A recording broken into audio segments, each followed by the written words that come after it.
Välkommen till detta evangeliska utemöte av trappene i Ebenezer i kveld. Vi skal nå til høve, jeg ønsker til Øtlund en gode avlasøko. Vi får begynne løtene via Sintja nummer 13, og i tog sanglene som nå får være dalt ut i middelnokken. Nummer 13, søvende sier mer om Jesus.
Vi synger nylig under fra Træta Enskon. Tell me the story of Jesus. Men nylig.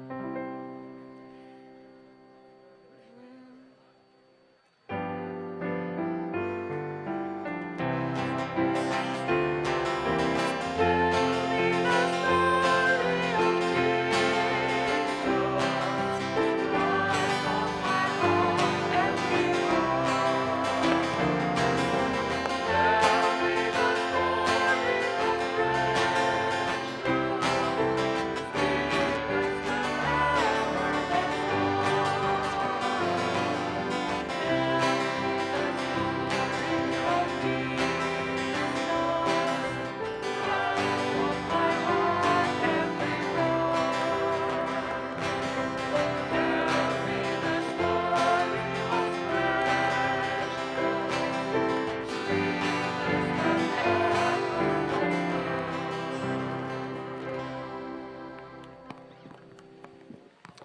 Ja, god kvöld, og en affär hjertelig velkommen til dette evangeliske utemøte av trappene i Ebenezer. Vi skulle bjøre til kun øtlån av være hjertelig velkommen. Vi skulle letja møte i Herrens hentor og i Jesu navne. Og til gjøre vi sunko sannsyn søvende simer om Jesus, og til tog vi stande her i kvöld, til for jeg forteller søvende om Jesus. Og vi får nå i fela av Sintja nummer 14 i sangblænen, som en føver goddomskjelta. Sintja vel vi.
Ja, takk for det. Og året vi får høre Gunnar Nilsen har en bådskap til dere, så skulle vi atter fela Sintja sang, og til nummer 8, Sikler til løvsens i stormande hav, nummer 8 i heften.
Ja, og nu kommer Gunnar Nilsen at ha en bådskap til oss.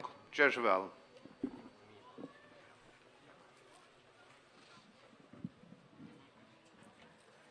Ja, godt kvöld, føringar.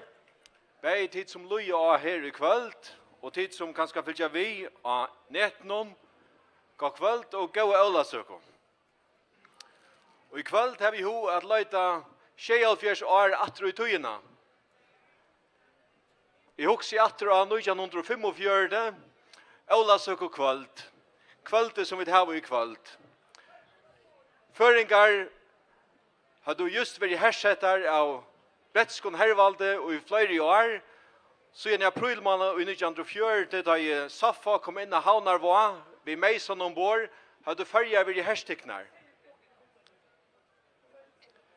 5 år skjøttene av Olasøko 1945 kunne føringer atterhalde Olasøko og kjenne fralse. Krutje i Europa var så å si enda og i maimåned i 1945, da i tyskeren gav seg ivor, og da sammen da begynte at få frigjøle i Europa. Seneste brettet hermauren fører fargen i septembermåneden 1945. Og i 1945, hette samme kvöld, Olasøko, for 1200 manns, siklande i Stillehavnen ombord USS Indianapolis. USA la enn i krutsk vi japanere, og Stillehavet var i kravde sånne offer. Hese mennene som var ombord var alle unge menn, så å si. Tannåringar fra 16 år alder, kanskje opp til 20 år alder.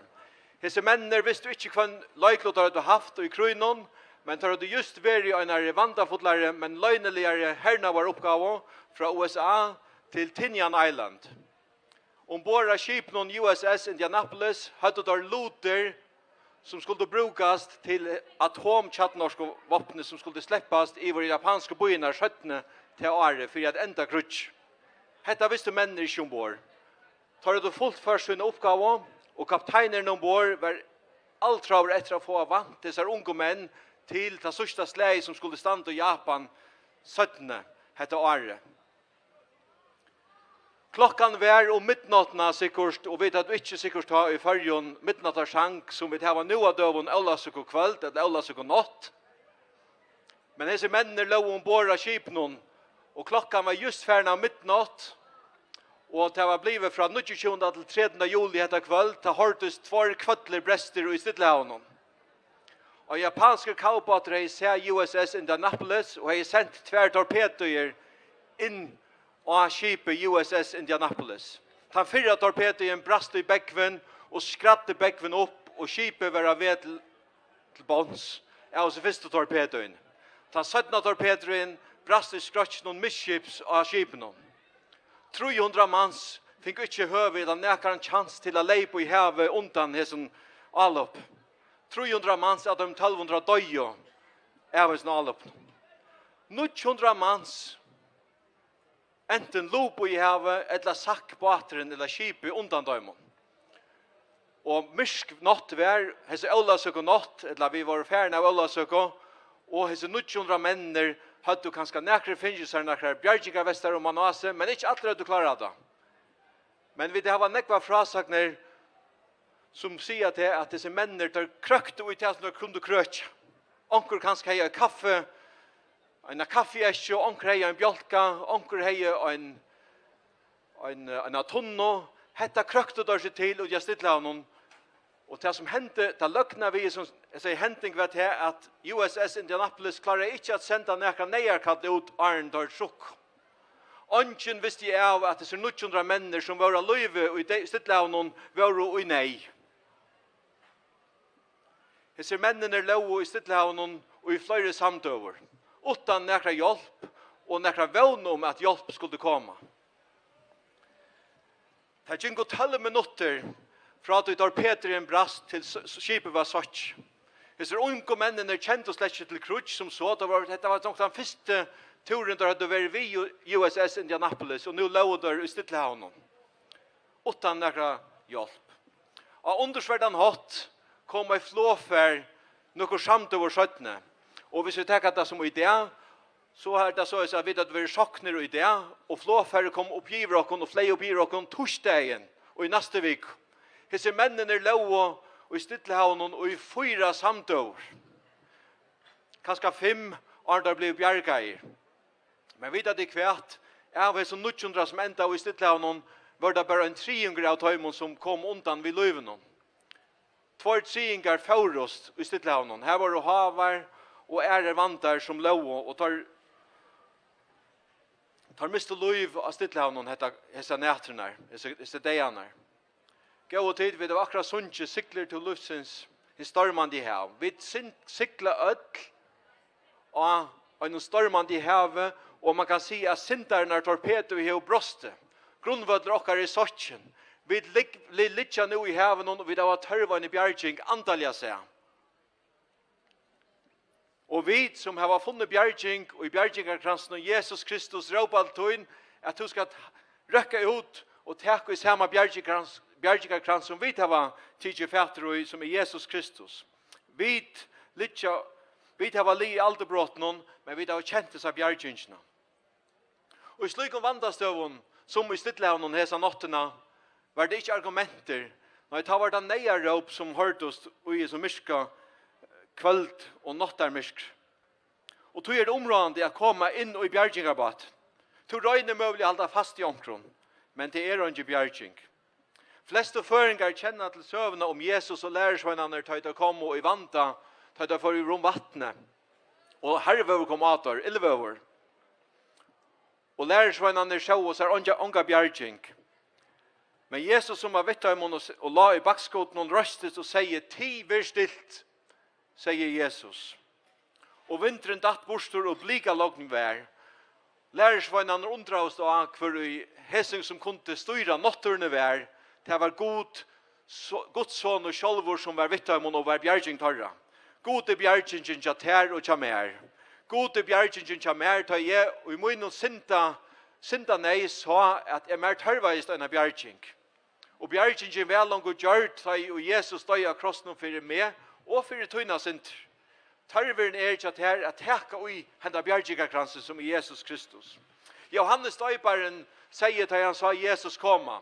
Hikk lampgods som teker bort sint hamsens. Johannes visste hver Jesus var og hva Jesus skulle fære i jøknen. Jesus måtte hengas av en kross og teka domen for meg og til. Hesen samme Jesus sier òsne, tann og trur av sonen hever evet loiv. Tann og ikkje vil luja sonen, her skal ikkje sutja loive. Når i vrøye gods ver verand iver honom, og to ver verand i sintøyne. Og to gir akadlan okkara her i kvöld, at to skal være lujen sonen. At to skal råpa ut, og to skal tryggva av Herren Jesus Kristus, og han skal frelsa det. Det stender i året gods. Amen. Ja, vi har då just Gunnar Nilsen, og vi færa nu i fela at Sinja, nummer 6, og i heft noen, han teker og gleina fra til her, nummer 6.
Ja, og nu skulle vi høyre Brite av Valle Smith sammen med mannskauren Sinja, jeg elsker her blående hender.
Ja, og nu talar Åtne Johansen til okkom. Kjør så vel, Åtne.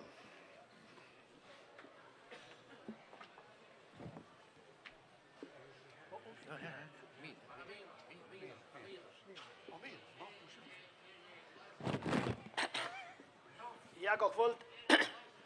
Som jeg har steg her og eklart til som manna mig kvar, så har rundt årene til Jeremias profeter framfyrir meg, her han sier i Øren kapitlet og vers 31 og attarli gjev år i Herrans gator. Vi leser om brevn og troi at öll hava synda og ta imon fattas durde Guds. Og ta vera rattvis gjørt fyrir åndsje av nage hansara. Vi endorløsingene som i Kristi Jesus, honom som god er sett fram som nage stål, vi trygg av blå hansara. Etta signa av blå som rønsar fra allare synd. Hebreera brevet 4 anmenner okkon og sier, hin gleie båskapur kundkjørtur okkon vi, lyga vel som taimon, men åri og tei hørt og hjalte taimon ikkje. Tog tei som hørt og da, taugot det ikkje tilsyn i trygg. Så to som lustar her, lat hette ikkje vera tøyne avgjør i kvöld, at du vrekar etta nage og frelse tilpå. Du minst til at lønene synden gjøver deg, men nage gav av Guds evet liv og i Kristi Jesus, Herre okkara. Og Johannes evangelister anmenner okkon og sier, blå Jesusar, sonar hansara, rønsar okkon fra allare synd. Minst til, menneskesonen kommen at løyte etter tøy som fortapt og frelsat Grøyare kan det ikke siast. Anten du frelstor, eller du fortaptor. Du kan sitta rundan disse løtene og sitta falskje og i ganger atter fram her. Og her hver øynstakker anten frelstor, eller fortaptor. Her ikke middelvever. Her ikke grashånda. Det best øyne vever til god, og han jøkken sånn hansara, Jesus Kristus. Det best ho vi fria vilja tøynum, og vi kan avgjøre hetta. Anten du vrekar god og frelser til på hansara, etla du teker imot det. Även løyken lesa vid lagt nyer ui kvart menneske. Og vid hava i vøk gav og finnkjent av fria viljan. Det to som kjørst om du vil takke imot det, så fri og frelse. Men minst til at liv okkar her nere stokkot, som da øysene ble siteret i Jakobs brev og Kjørskvalde. Vi leser til dømes i Salme 144, at menneska som andablåstor. Det hansare som kvarvande skutje.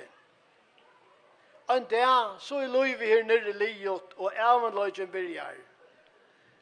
Så gjer som Amos profeter anmenner, gjer det til røyere av møta gode tøyno. Vi leser i Øren Thessalonika brev 1. kapitlet, at ta i Herren Jesus åpenberes av himmelen, vi ønglån veldesuns, vi loande elde, ta i han lett å komme hevnt i vid hei, og ikke kjenne god, og i vid hei som evangeliet Herre okkara Jesu Krist, som ikke evangeliet Herre okkara Jesu Krist lojen. De skulle loja straff, evige fortaping, borster fra Asjon Herrans, og durde veldes hansara. Da han kommer inn der og viser seg dyrmætan og i ødlån innen heilov og synom, og være undrannar havirder og i ødlån som tro hava, tog tryggven var vittnesbord okkara til tikkara. Det alvarsamt å hugsa at en der kommer Herren a hanta syn i heim. Og ta ræver å være til røyer og møte honom. Assur Berghammer synker i en sanje sålasnær, kvært kan heimeren til djeva unge vinor, to som etter løyve lukko løyda mann, etter stortlega og spenninge to strempar, men hjärsta våre trygt ut ut av fann. Kanst du hitja fram mot kvarjo nutjon deie, øtta leisur genga fram kvart lusesti, og I spyrje, kvært kan heimeren til djeva, hever han til djeve nekran sannan fri. Og så helder han fram i nylænen, når einans Krist Jesus han kan djeva sanna glede, liv og fri, og kan byrsta ljus i tøyne myskosal. Kom til han, og du skal kjenne at han vid tøyne li, og trykte føra vila mal. Jakob Saldafyr, han til en sang øynafyr, som en den grøyaste evangeliska talan. Jeg har hørt, og jeg må si, jeg skal lese på sjuren. Kvært var veren utan Jesus. Hon av gode banna vær. Og om ikke han var fødder enn som sin deia døm hon vær. Hon tar støtt og hjelper løse vær et myrkur utan ljøs. Som ei skip i ødnar vekkri utan kompass utan kaos. Og han heldur fram, kvært løyvi utan Jesus, til tømt og myst og kallt. Alt til gaua her av folton vi honom bortur fjallt. Utan han ongin gleie, ongin hjelp og trångt og nei, ongin trygt og ongin friur, ongin vøvn, bert grøv og deg. Og så spurningren, vinor, du utan Jesus, ver oi langur utan han, alt det som verst at øyna han ter djeva kan.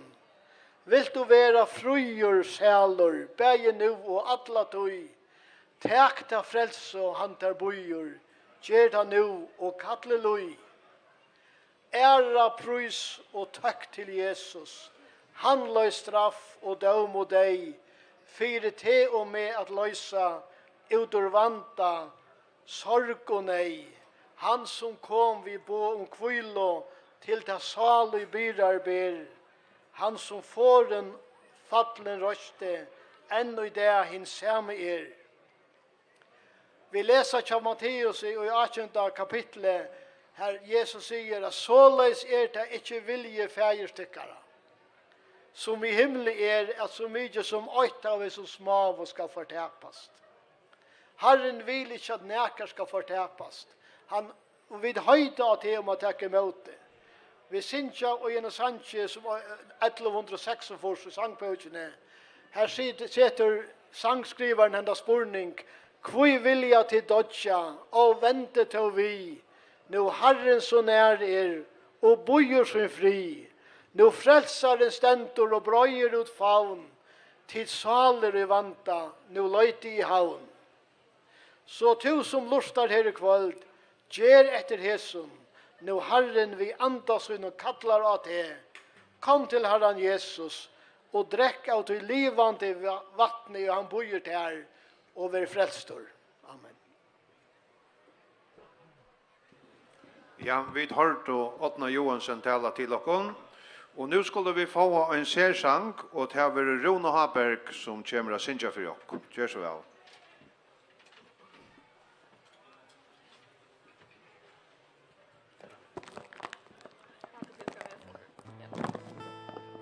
Ja, jeg heter Runa, og jeg har vittnet for tikkene at jeg frelst, og det den beste avgjøren jeg har tid i min løyve.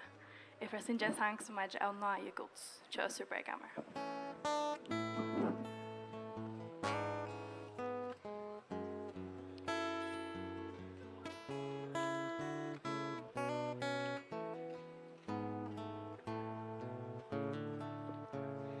Oi, noen frelsere, takka vil av hjärsta.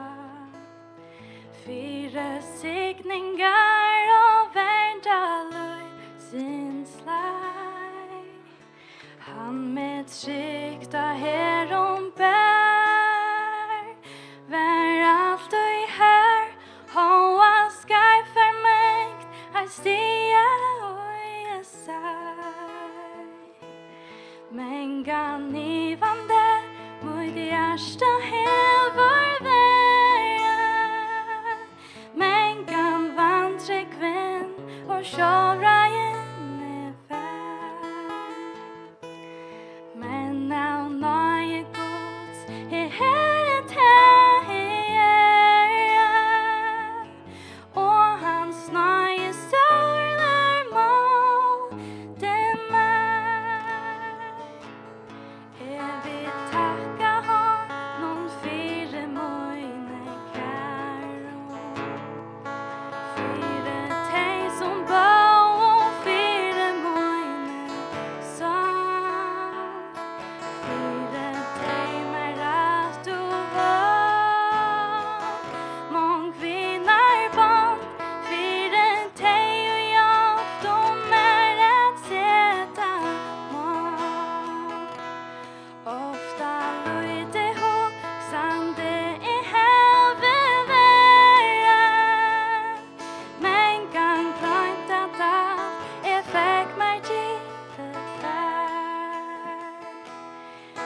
Ja, vi var just hørst Rune Haberg, synes jeg så vakkert for Jokon. Og nå skulle vi få en bådskap fra Jon i Skjemmene. Gjør så vel, Jon.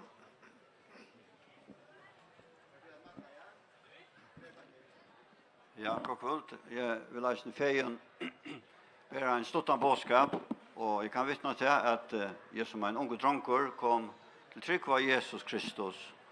Og til den beste avgjøren som jeg har tidlig i løyven. Og sungen Sanchi og Anne, han teker ei gledena fra til han Jesus og kallar at det. Ber ta kanst av sannon til liva, om han kan der fylltja av det. Og vi vet ikke hvordan langa tøy og ei her av folk er liva, men liv og er avmarska, og lesa i skriftene at menneskene er lea dødja einafer, og her etter er domer. Jeg kan lukka fra helt ungen av, minnast hvordan deien er kommet inn brottliga, bare i mine egne familie og eisne og i øren familien. Gå viner som lortar her i kvöld, lojtøyt er avmarska, og det som er hur atlantutningen er at du gjør det til reier til avmarleikan, og leser skriften om at gjør det til reier å møte gode. Og det er bare en måte at gjør det til reier på, og til å komme til Jesus, og ta imot i honom som frelser og synen. Bibelen sier også at utla har synta, jeg har synta, du har synta. God tåler ikke synd, men God har gjort også en utvei, så å kunne komme bort ur syndene, og være renset for henne. Han sendte sonsen Jesus Kristus. Johannes døyparen sier, da han sa Jesus, hygg lampgods som teker bort synd heimsyns. Gå viner som lortar her i kvöld, to så nok elska vår, eller elska av gode, at hovast okra av synda og gjort opprastre mot i hånden, så har god utvei okra en utvei, så at okra være bjarga fra synden okra og få et plass og i himmelen. Og hetta gjort han vi har senda sånn Jesus Kristus lærer. To er elska vår, to er elska av gode, og leser i Johannes 3:16, at to så elska i god heimen, at han gav sånn en eibarna, for at kvart han, som tror han, skal ikke fortepas, men ha av liv. Og i avleikene er tvei stø, det er en himmel å komme til, og til et fortapelse at fære til. Men gå vinner, tøyner avgjøren hver du er i avleikene, og avgjøren er tredje av hver støvet du teker til Jesus Kristus. Jesus sier sjálfur, jeg er veveren, sannleiken og løyve, ønsken kommer til fjæren utan vi mer.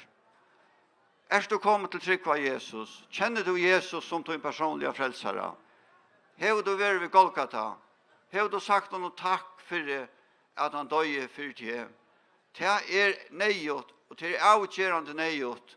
Du leser skriftene, at mange skulle enda sier vi Herren, at la meg slippe inn, men han skal si vidt deg, jeg kjenner deg ikke, for jeg borster fra meg til som gjør det året. Hva var trobeleggene til mennesken? Jesus kjente deg ikke, til hvor omgang det kommer til personlige trygg av Jesus Kristus. Gå vinn som lustar her i kvöld. Lät ikke, spil ikke vi lovtøyt. Du er dyra bærer, eller dyra bør. Du har et stort vire, er så stort vire, at Gud sendte Jesus Kristus at dødja for syndertøyner av Golgata krosset. Hikk hva det får fram av Golgata. Sånne Guds ble neldet til en kross. Her honker han dødja han til. Han er ikke skarfkjørst, men det var tøyn domer og mun domer som fattla han. Han var sartor for brot okkara leskor, såra for miskjer okkara. Straffen var lagt av han, så vi skulle ha fri, og vi svaren hans er vi grøtt. Gå vinner, takk imot Jesus som tog noen personlige frelsere. Jeg skal bare enda ved en stuttar sjøve som sikkert mange av tykkene har hørst. Det var en liten dronker som innser å slippe suttja kong, og han får så til kongsborgsene til gonge, men da han kommer til borgsene, så standa vaktene her, og til sier vi han at slippe kong, suttja kong, slipper du ikke. Han får av sted etter gratande og gjør gøtene borte fra borgsene til kongen. som man kommer gangande, så møter han en unge mann, og hesten unge med og spyr han, hvor greder du lille vin og min? Jo, sier han, jeg slemmer at slippe sånn kong og helse på han, men jeg slipper ikke, vakten er foreimer.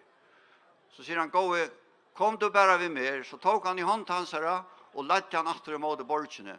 Og da det kom til Porstre, da får vaktene til Viks, Porstre var de opp, og da får de inn av sånn kong og helse på han. Kvært var det som løste trobelagen til som dronjen, det var det at han møtte kongasonen, og kongasonen lette han lykke inn til kong. Og dette er en så vøker mynd av hessen, at det bare er Jesus som kan leie de inn til god. Kom til Jesus, trykk for han, du misser ikke, du vinner alt ved å ta imot Jesus som frelser av døgnen. Amen.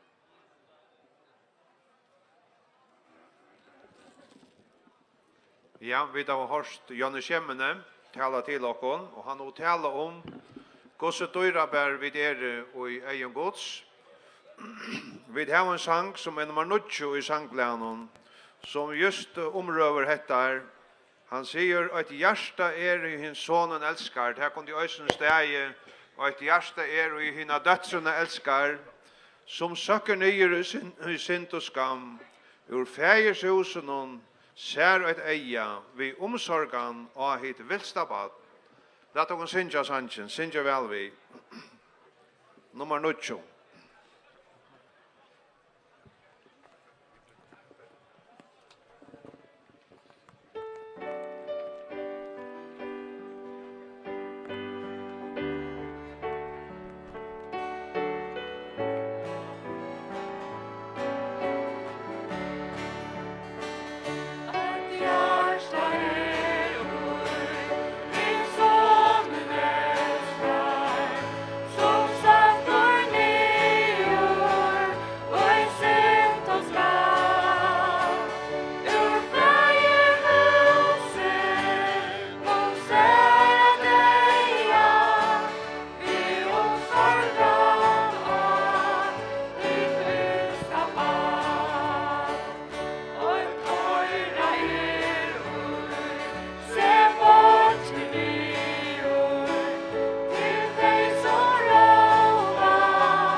Ja, og nå skulle vi høre Svenning av Lofte. Gjør så vel, Svenning.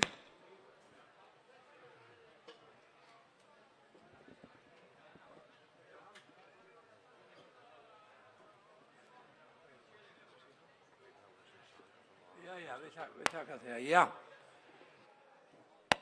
Det var gott att vi kunde vara här ute och bära händan bådskapen om Jesus fram.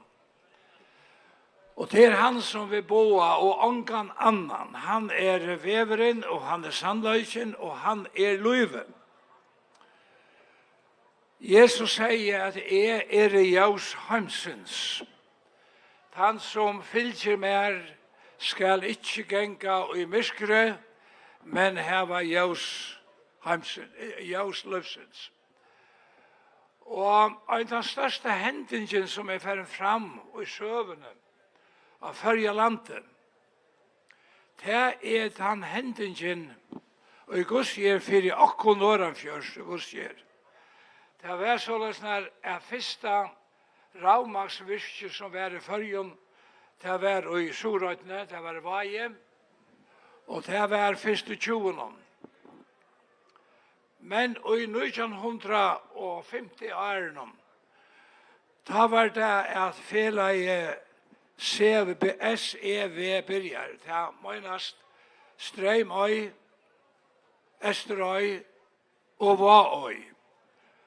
Og da var det at der fjorda gjøre bryggingene i Vestmanna, og fikk så turbinene i gang der som gav ljus til Vaøyna, til Esterøyna og til Streimøyna, og så løsner det vært han det i det.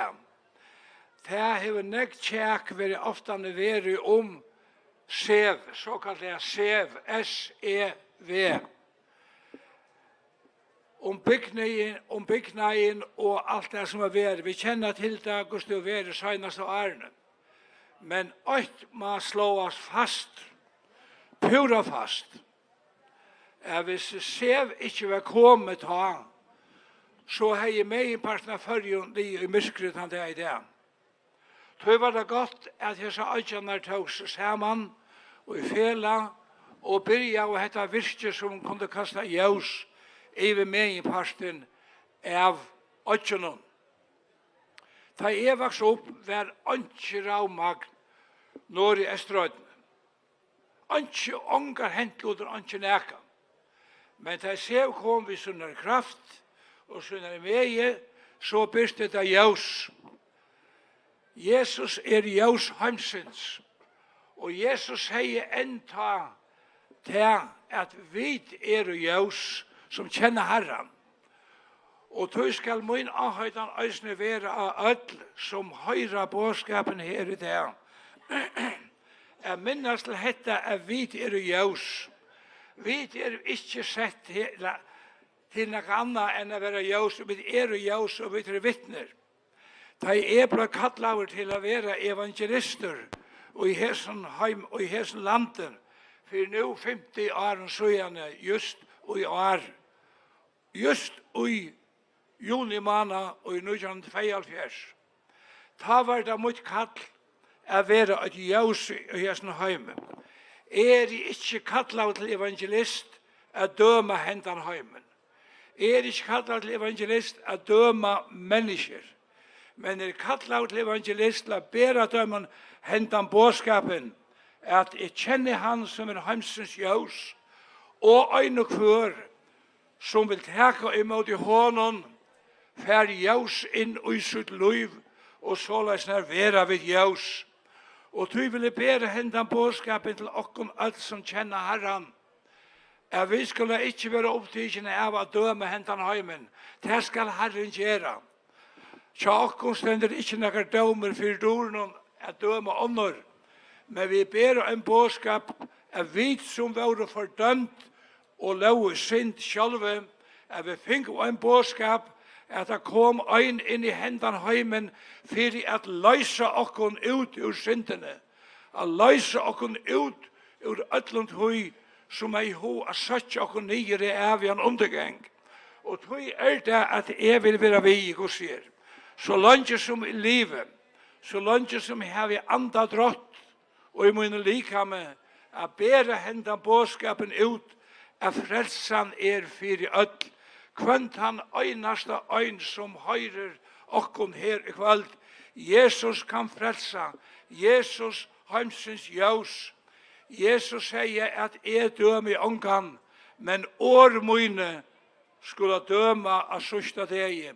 Og det vil sige at han støver som menneskene hever til hendan bådskapen.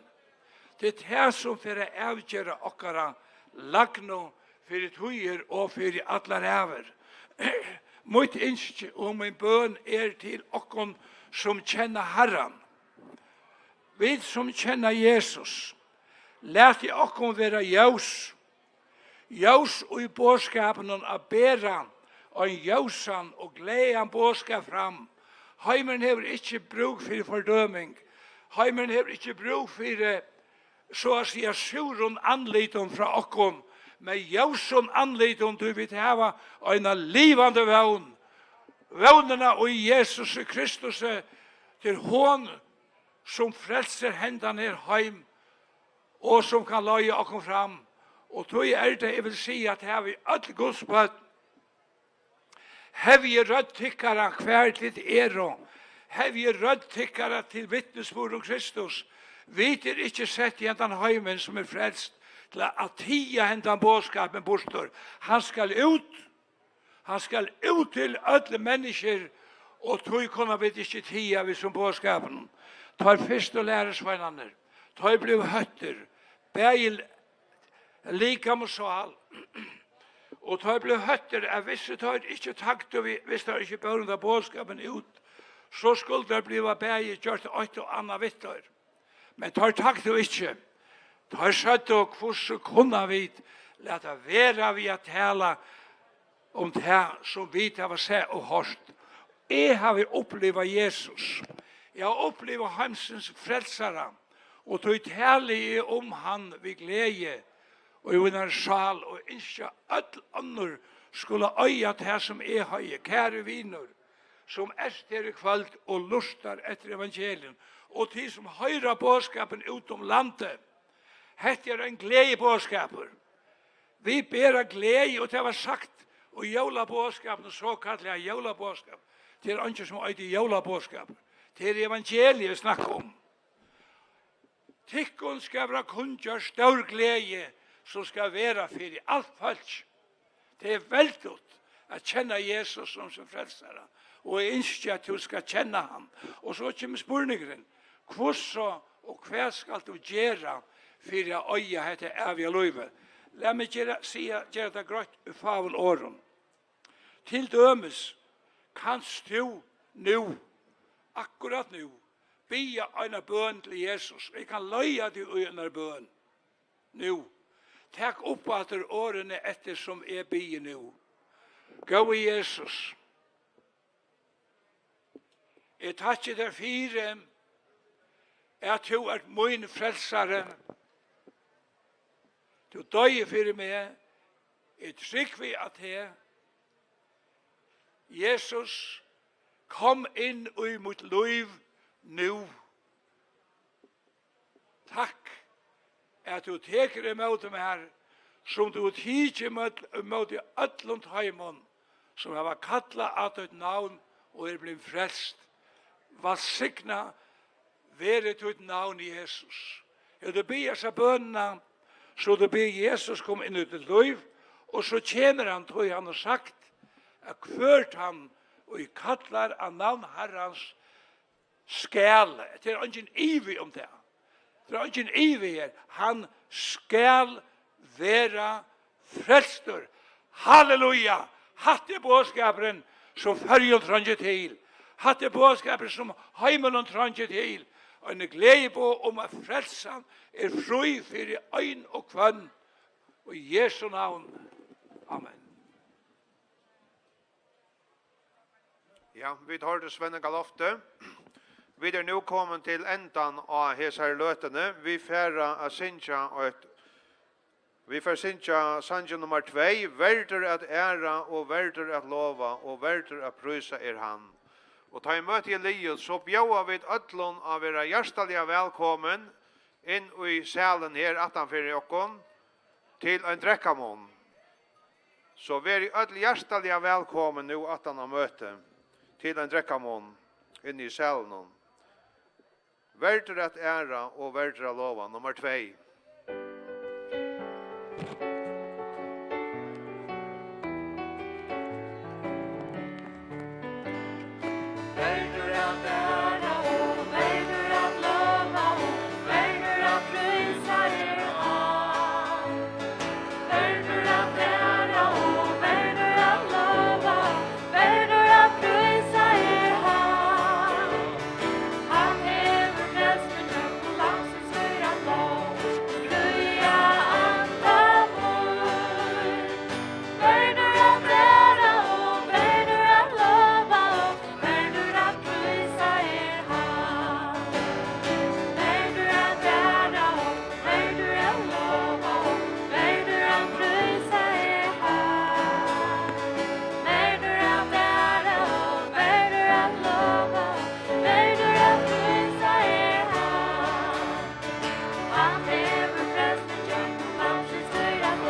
Ja, jeg skal så en for bjøva dere øtlån å være velkommen inn i Ebenezer nå til en kaffemån. Gjør så vel, og jeg får nøyd å høre vi ønsker at dere øtlån en framhaltende gode Olasøko. Takk for i kveld.